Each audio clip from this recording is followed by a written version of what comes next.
జరిగిందమ్మా. ఊరంతా వెతుకుతూ ఇలా వచ్చి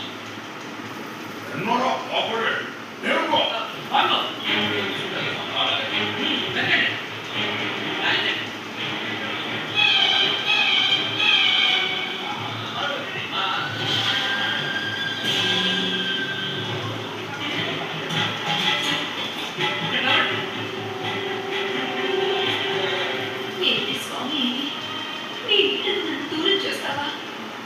ఏం పాపం చేశాను నేను? అడిగే ఎంత పాపం ఎంత పాపం. గోవింద గోవింద ఇదిగో స్వామి ఆ చెట్టు మొదట్లో దొరికే అడిగే దాసు భక్తుల పేరుతో కొండపైకి చేరటం స్వామి వారి నాటికి ఎసరు పెట్టండి. అమ్మగారు ఈ దొంగతనం